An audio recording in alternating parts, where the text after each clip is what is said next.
My main claim is that a military surge in the United States would not help the economy in the long run. I'll do this by analyzing Joshua Nesbitt's speech, which took the opposite side of the argument. First, I will talk about the speaker's own credibility on his own speech and how this affects the audience.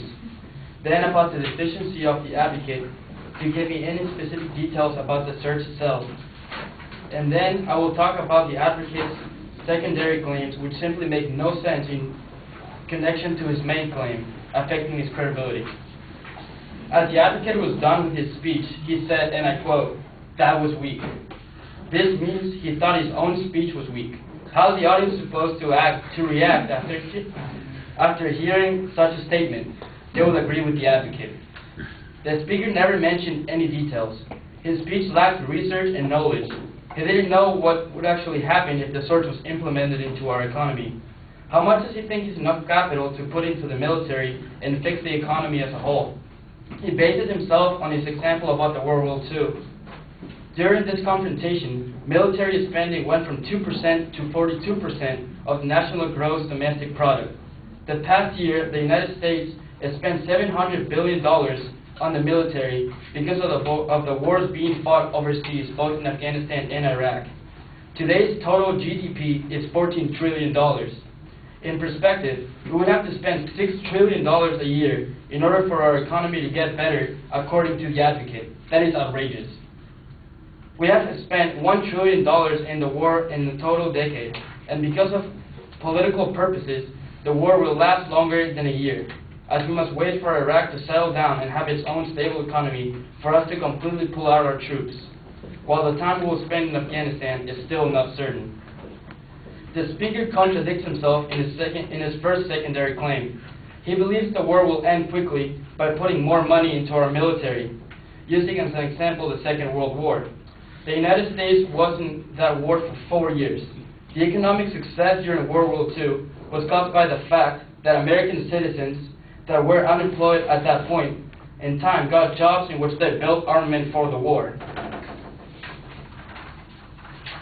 The whole economic rise process was surrounded by the war itself. How is the U.S. supposed to finish the war in the Middle East quickly and at the same time help its own economy in a short period of time? The advocate simply makes no sense in this regard. In his second secondary claim, he argued the military surge would promote technological advancement. On his speech, he mentioned better technology would help fight and protect our soldiers. The advocate also talked about how throughout history, technology first goes to the military and then is passed down to the normal everyday people. In order to prove this, he mentioned the radio, the cell phone, and the GPS. We have already spent $1 trillion in war throughout a decade and haven't had really any great technological breakthroughs. That is also not a legitimate reason why to have a military surge. If we felt we needed better technology, we would spend more money on research rather than the military itself. And even if this was the case, this would not be helping the economy in the long run, which was the advocate's main claim. In conclusion, the advocate's speech did not present any actual points to back up his claim. He bases himself on a hypothetical example about the historical reference to World War II, which he also uses to contradict himself. A military surge will not help the economy, at least not according to the points presented by the advocate. Thank you.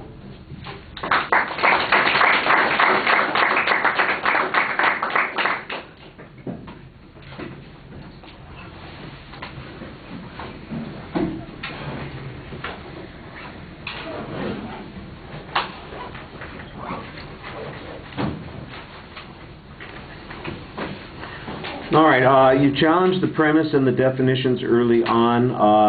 I don't think that you do as good a job at demonstrating your own counterclaims as you do at pointing out the weaknesses of the advocate's claim, either the absence of evidence or the problems with the reasoning. I thought you did a good job on both of those things. The comparison, for instance, between the percentage of the GDP that we're spending on the military now and in World War II and making the inference about what it would be like in the current context, I think works pretty well. The signposting on the first point is okay, and on the second point, I think you could use a little bit of evidence about some of the problems that are causing the economic issues that we're faced now, and a demonstration that productivity is not really the solution for our current economic problems. because to me, I think your challenge on this reasoning was not as clear as it ought to be, and there has to be some explanation about why they're not comparable. You just kind of assume that they're not comparable. On the technology issue, the same sort of thing. I think that you challenge the advocate to suggest that there's been any impact on this because of the war, that we've had any technological development, but you don't have any evidence on your own point. A lot of that's compensated for, though, by the clarity with which you speak and the assertiveness with which you make those claims. I like the opening point where you, I guess it's a little bit facetious to point out that the advocate criticized themselves, and in essence, you're just asking us to all agree with him that he made a weak argument. Okay, yes, we agree. On that point, I'm going to grant you your conclusion. That's okay. All right. Thank you all very much. Remember not to show up Monday. We're not going to be here. I'm not going to be here. Enjoy your weekend off, and then we will finish these on Wednesday next week. You said you needed another copy of my Senate speech that I had. Oh, yeah, because you were doing... Yeah. This was his claim. Yeah, I remember. This was... I gave you this so that you could do refutation, right? You hadn't gotten an outline. All right. Thank you for giving me that information, and thank you for that. Sorry, my timer went out like 3 times. Gracias, gracias, gracias. For my refutation speech, Oh, let me turn this on.